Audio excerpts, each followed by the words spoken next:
Welcome to the Northern Powerhouse interview series, where we're unashamedly spreading good news by interviewing Northern businesses and their successes during the pandemic.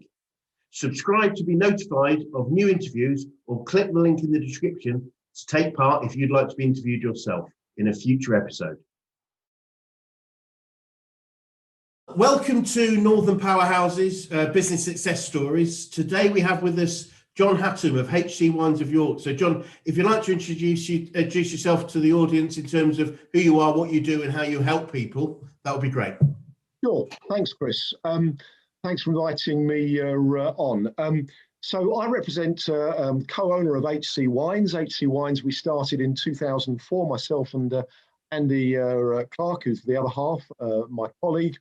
And we aim to source and import interesting, affordable and individual wines from all over the world to sell to our 800 or 900 consumers, as well as a number of businesses and organisations. And that's what we do. That's what we've been doing successfully since 2004. Fantastic. John, what would you say makes the sort of perfect client for you? What are the sort of people you're looking for? Yeah, so our clients come in all shapes and sizes, but typically might be, if I think of my archetypal customer, they're probably somewhere between 35 and 55. They enjoy decent wine.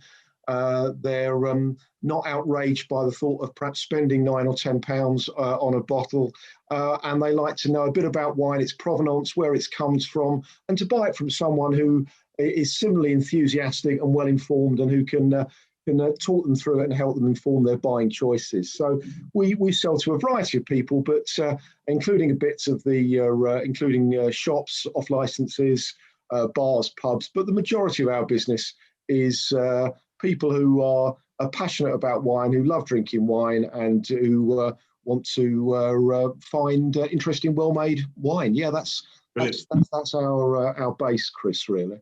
Thanks, John. So, again, the main purpose of these sessions is to understand how you've adapted and managed the COVID situation. So, going back over the last 9 months, how did the COVID outbreak affect you specifically?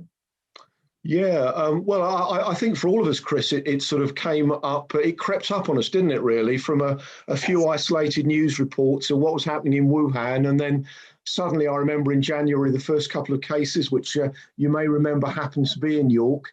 Yes. And then as we went through March, we all gradually dawned on all of us, this was going to be quite serious, didn't we?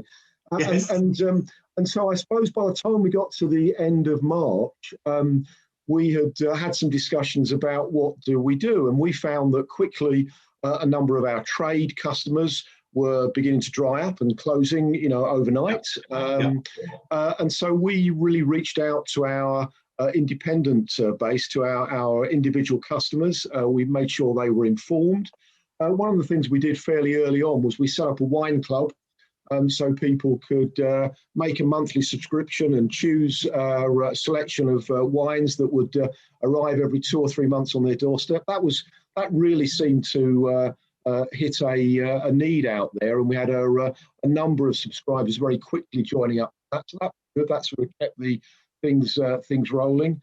We were lucky in that a number of our suppliers were prepared to lower their minimum drops, which again, helps. You haven't got to sort of, order 2 or 3, 5 pallets at a time. You could order in smaller quantities. That was very, very helpful. And we found that there was quite a focus in terms of wines around the £9 or £10 mark. So we made sure that we had a good selection of wines at that range, because people who had never dealt with us before, that then represented a lowering of the risk from their perspective in terms of, are these guys any good, are the wines any good, so I'm not making an investment of too large to try them out. So those were the things that we did, and we found that during lockdown, the first lockdown, March and April, suddenly we were getting customers from nowhere, customers that we'd never heard of before. We reached out and made sure that we were accessible locally on all the local York websites. The council had put something up. We suddenly found ourselves being approached by Mumsnet. There were a whole raft of local businesses and organisations that were very keen, actually, to promote local independent businesses. And I think we also made sure that we surfed that wave quite successfully. Great. I'm interested to know your opinion on did our wine consumption go up or down during lockdown?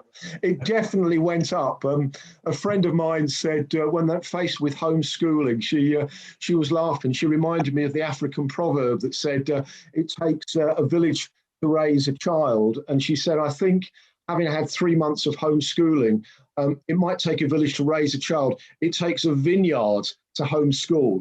And I think actually that was just a displacement. You know, pubs and restaurants were largely closed, and people were doing their drinking at home, really, inevitably. So definitely wine consumption, I think, whether it increased overall, but it certainly moved from restaurants and pubs and clubs and bars into home inevitably, and that was good for us, actually. Yeah, of course. Yeah, it makes sense when you explain it. It wasn't just me then. That's. It wasn't just you, Chris. No. Brilliant. So you mentioned the wine club, but what are the key adaptions have you had to make?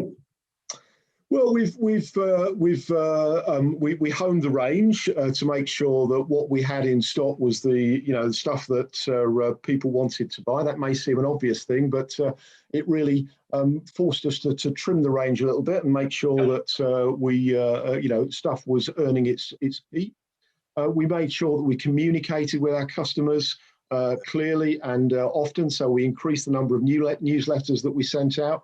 And as I said, we made sure that we were a presence on all the available additional channels that popped up for people who might be interested in buying wine. And I think a combination of all those things, and as people's consumption pivoted from drinking out of home to drinking in home, served us very well.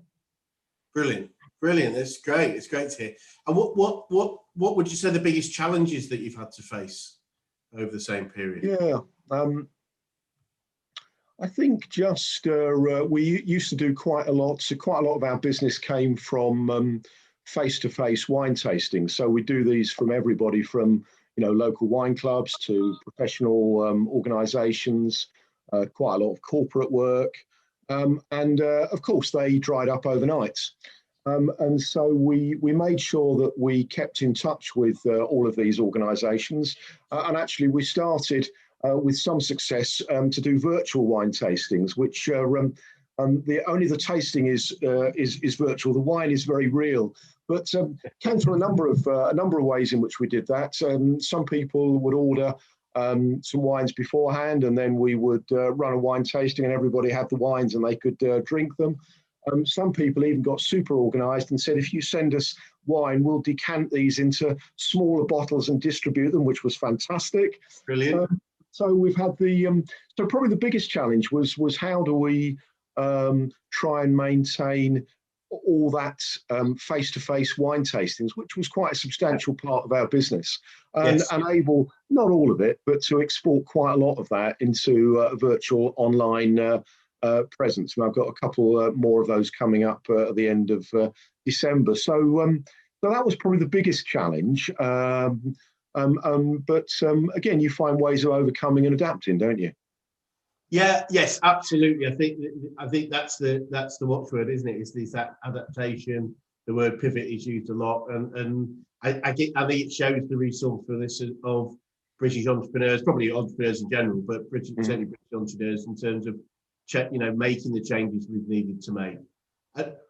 What would be some of the wins that you would celebrate? Yeah, so some of the wins would be the acquisition of quite a large number of new customers, and we'll try to keep those happy and hopefully retain those. I think probably a slightly tighter range where that we're turning over a little bit more frequently. So some advantages to working capital and being a bit tighter there. And clearly the wine club is something that we shall continue to promote and build, and the customers who have joined that seem very, very content with the wines that are arriving on the doorstep at regular basis. So I think there are probably 2 or 3 of the main things that we would highlight. And at the moment, who knows what the next 3 months is going to be like, but at the moment we're heading for one of our best ever years. So it's strange the way these things work out sometimes, isn't it? Congratulations. It is. It's I think it's how we look at things. A big thing. I was told some time ago that in one of the Chinese dialects, the same symbol for problem has two parts. One represents challenge, the other represents opportunity. And I think that's the way to look at most of these things. What is the opportunity in the challenge? Obviously, some specific industries were hit way worse than others, and are still recovering or having to recover. But that if we can be flexible and resourceful, then I think that there is always potential opportunity in most challenges. Yeah, no, that's very so that's well put, Chris. Thank you. So of the adjustments you've made, what will you keep? What do you think you'll keep on doing? Well, we'll keep the wine club. I'm not sure I'm desperately keen to keep virtual wine tastings once we're able to go back face to face. There's something about the chemistry and conviviality of a proper wine tasting that whether it's professionals or whether it's just a group of friends out wanting to enjoy themselves or community fundraising. I think we'll look forward to getting back to the face-to-face wine tastings and meeting some old and new friends doing that. Definitely the wine club we will keep, and as I've said, I hope that we'll manage to satisfy and retain the many new customers that have arrived on the back of COVID, Chris. Brilliant. Oh, that's great to hear. And if you go back to March, it seems like, goodness, it only seems like a couple of weeks ago. But if you go back, I know. But if you go back to March with the wonderful thing that they call hindsight, is there anything that you would have done sooner? Well, that's a great question. Was there anything I would have done sooner? I think I might have experimented with virtual wine tastings a bit sooner than we actually did. The logistics of those were quite challenging to start off with, but actually, we were probably not as quick to do some of those as we might have been. And I think probably that's the main one. I think actually such was the demand once lockdown started that in a good way we were being reactive and just having to respond to suddenly this demand that manifested itself, which was fantastic. But yeah, possibly virtual wine tastings I might have dipped a toe in the water a bit earlier, Chris. Yeah, with the benefit of hindsight. It makes sense. It's funny. We work with different businesses and obviously different sectors that have been positive and negatively affected. Yeah. The negative ones have to work really hard to change and look to new markets. And the ones that were in absolutely the right market had to work hard just to keep up with demand. And it's most people have to work hard. It's just in different areas of the business, I guess. Yeah.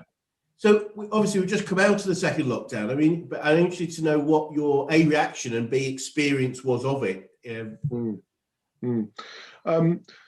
lockdown, I think we saw a positive bump in sales again. It wasn't as pronounced as the first time round. I think the supermarkets had got their act together a little better, and you weren't faced with the acres of empty shelves that you were in some of them back in March and April. So we saw a positive effect purely looking at wine sales, and actually it finished just soon enough then for the normal Christmas surge to start taking place, which we're obviously right in the middle of now. So wine flying around all over the country in various packages, and trying to deal with that. So second lockdown, not as pronounced as the first one, Chris. I think people had sort of found ways of perhaps adjusting, and it wasn't quite as draconian, was it, as the first time round? No, I think a couple of things. We obviously, in part of what we do is human behaviour, as well as business principles, if you like. Yeah. And I think the human as humans we have a natural fear of the unknown, and I think that. So I think the first lockdown we just didn't know what it was going to be like. We didn't know how long it was going to be. and therefore it created a lot more consternation in the general public. But the second one, we sort of knew what it was going to be like. We were told how long it was going to be, and whether we're not still in second lockdown or not right now is debatable. But it, we knew it was finite, and I think therefore a lot of people just took it on the chin. They knew what to do, as you rightly said. It sort of, well, let's just do what we did last time, but better. So yeah, it makes sense that it wasn't as challenging. And you're right. I think that people do crave certainty, but they also fear scarcity. I was in another business that I run, which is completely separate to the wines business. I was running a video conference only this morning, actually, and we had people from all over Europe were on this call, and we were talking about this concept of scarcity and saying that.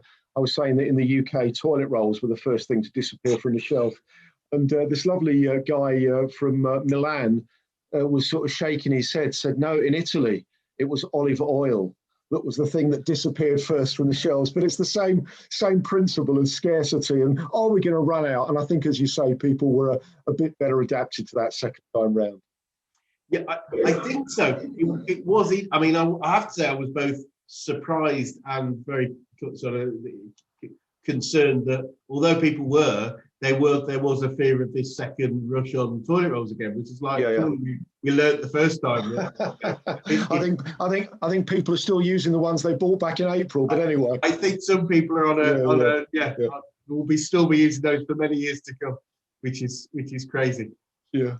So obviously we had great news yesterday, which gives us a real light at the end of the tunnel and a feeling that we can get back to a new normal, which I think for many of us will be different, but normal, probably different in a good way. What are you most looking forward to when we get back to being able to do pretty much what we want? Yeah. Oh, that's easy. It's just definitely face-to-face contacts and seeing customers again and talking to them and being able to enthuse with them about what they like and don't like and their experiences and wines that they've drunk and wines that they're looking forward to. All that part of it. The wine business is a people business, really.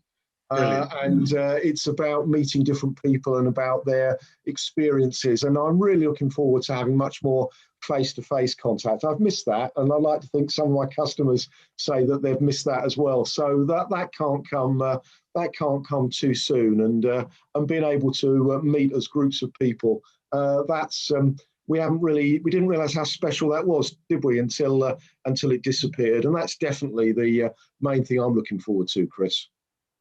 That makes me well. I wonder, John. You're clearly a people person from that response, and great.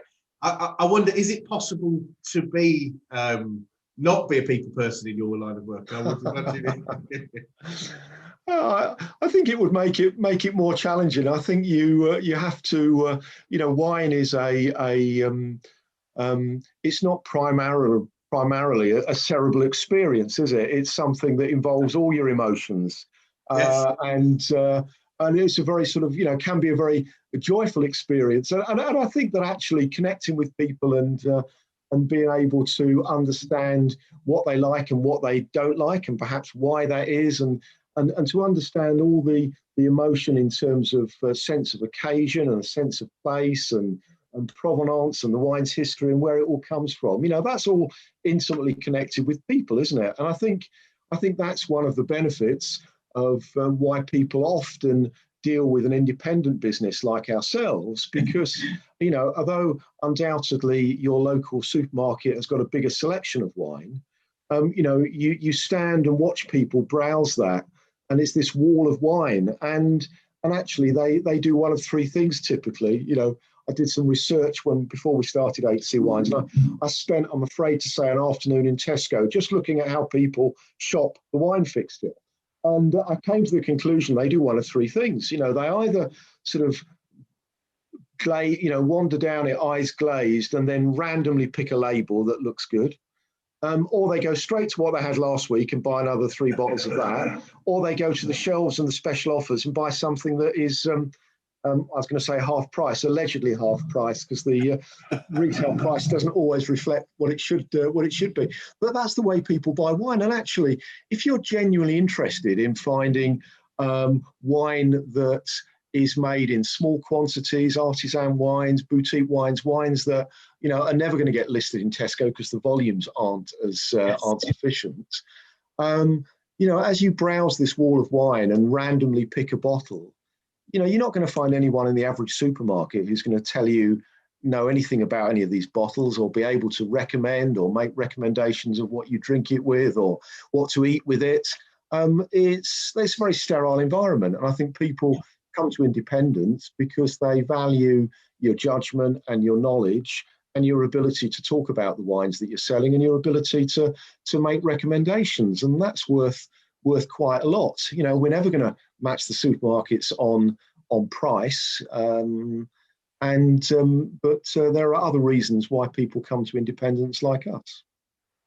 That's interesting. One of my beliefs about the changes that we will see more permanently is, and from an economic reason as well as a social reason, is places like the high street. We're obviously seeing retail diminishing, and I believe the high street will continue, but more as in a social and experiential mode. So you'll go there to do enjoyable things, and it strikes me that's and because also we've realised that some of the simple things are things we most value, like human contact and connection and talking. So it feels to me that for what you do, making it an experience, making it something that I can get engaged with rather than just a commercial purchase of what I'm going to drink with my lunch on Sunday or whatever it would be, is the more we can build into experiences, the more valuable people are going to value them. The other side of not having that that human contact.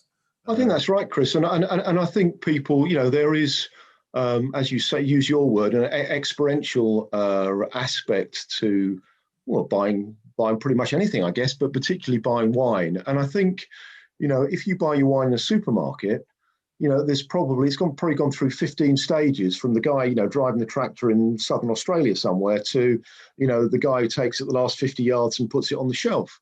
And actually people value the fact that when they buy wine from us, there's only been 2 stages. We've been to see the wine grower, we've ordered some wine, it's come over to us and we've sold it to you. And that connection and that immediacy, I think, is worth something. Plus, people are increasingly becoming aware of the economics of wine. And if I tell you that duty on a bottle of UK wine is about £2.25, £2.30, and then you've got VAT, and then you've got the cost of shipping, and then you've got the cost of the bottle and the foil and the cork and the label, and a tiny margin for the vigneron and for the supermarket. Actually, when you buy a £6 bottle of wine, £5 of that is in costs, and actually the value of the liquid is only £1. Well, that's appallingly poor value, isn't it? Whereas actually, if you spend £9-10, £3 or £4 at least of that is liquid, and so actually you've got the potential to have a much better experience and a much better drink. Interesting. Yeah, no, that's fascinating. I get that. It makes me. I'll ponder on that after we finish. That's wonderful. So, John, what would you say are some of the things you've learned about yourself over this time? Yeah, I think like all of us, I've struggled with the uncertainty in terms of what the future is going to look like. I think you said yourself, I think as human beings, we don't like uncertainty and ambiguity. I've learnt that it's no good. It's no good worrying. It's actually much more productive to think about, well, what can I do rather than what can't I do? I've been reminded, maybe some people watching this who have come across Stephen Covey and his 7 Habits of Highly Effective People, and he talks about control the controllables and don't worry about things you can't control. And I guess to some extent, in HC Wines and the other businesses that I run, I've tried to control the controllables and not worry too much about the stuff that I can't control, because we all know that's pointless. Easier said than done sometimes, but I guess that's that's really one of my reflections over the last 9 months or so. Yeah, a great reflection. It's the other, or another quote I've heard about worry, which is, we're actually taking tomorrow's problems into today, irrespective of what tomorrow holds. It's why would you bring those problems in today and double the burden? Tomorrow will do what tomorrow does. Let's enjoy the now. And absolutely. And the strange thing is, again, the human condition is we tend to believe the negative rather than the positive.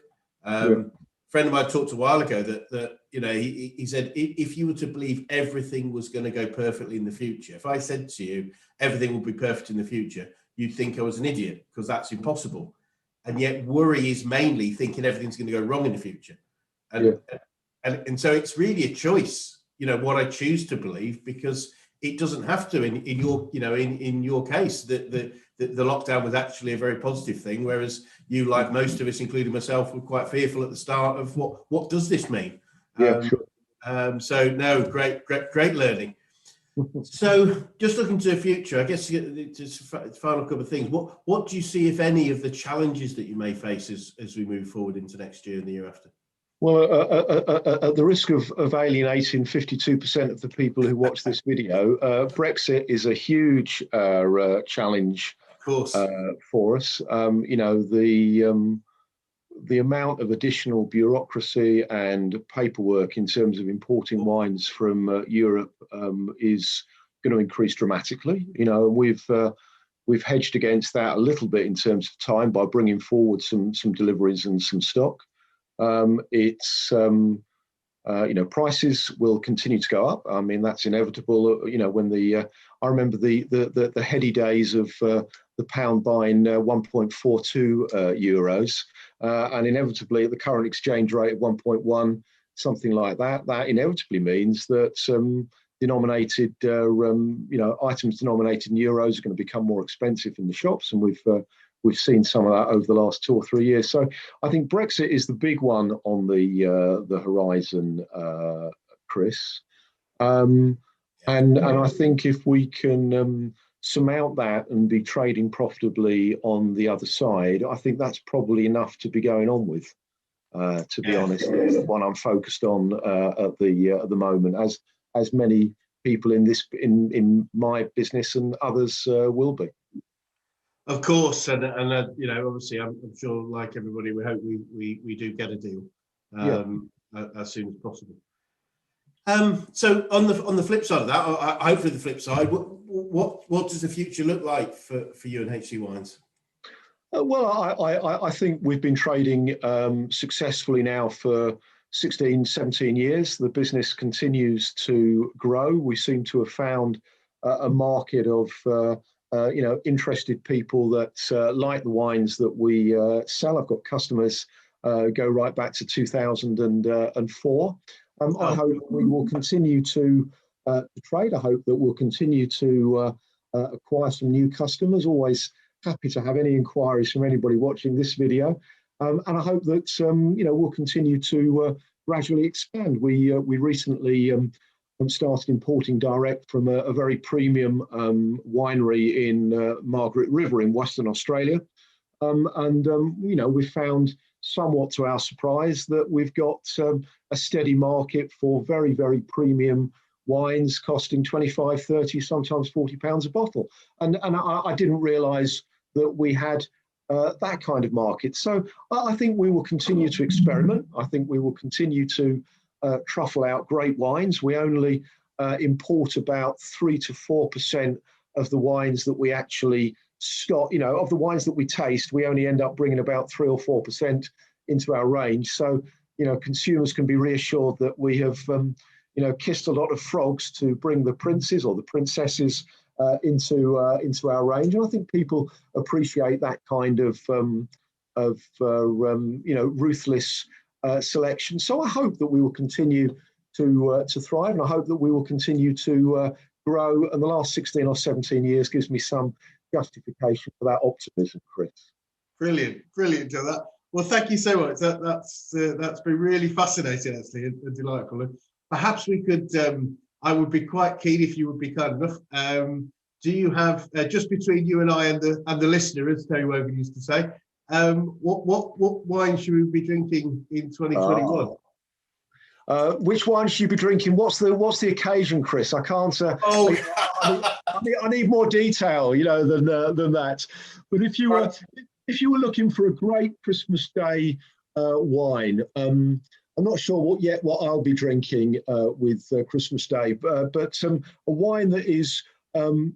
You need something that will stand up to, matching wines for Christmas dinner. It's not about, the turkey or the goose or the beef or whatever. It's about all the trimmings. It's about finding a wine that will stand up to cranberry sauce and sprouts and devils on horseback and all the rest of it. So, Malbec, we've got a lovely Malbec in the range at the minute. You pay, there's cheap Malbecs out there. This one's about 15 quid, 14.75, I think. But if you're looking for a great all-rounder to go with your Christmas lunch, a good quality Malbec will serve you well. Brilliant, and we can get that from you. You can, absolutely. That'd be wonderful. Funnily enough, my father used to live in the Lotte Garonne, so quite close to Cahors, which I think is the origin of. Am I right thinking that? You're right. You're absolutely right. In the Malbec so the Cahors region, and it was planted, I think, about 1855. The grape was exported to South America, and it's widely grown in both Chile and Argentina now. But you're absolutely right. The good black wine of Cahors was the spiritual home of Malbec all those years ago. Brilliant. Oh, John, I'm sure perhaps we won't continue this conversation after the session, but I just want to thank you. And one thing I'd love to do is maybe catch up with you again in 6 or 12 months. And I will say, given I realise the impact that this, Brexit may or may not have on your business, I absolutely wish you the best of luck. And hopefully we get the deal that's going to be effective for you, because I appreciate that would be one of those areas of challenge that you will be facing alongside the outcomes of COVID and the vaccine. But thank you so much for spending your time, and I think it's great just to see. Chris, been a pleasure, and thanks for inviting me on, and all the very best to you and your business as well. Thank you, and have a merry Thanks for watching. What was your takeaway from today's interview? Please post it in the comments below, and subscribe for all our upcoming videos, or click for the next video here.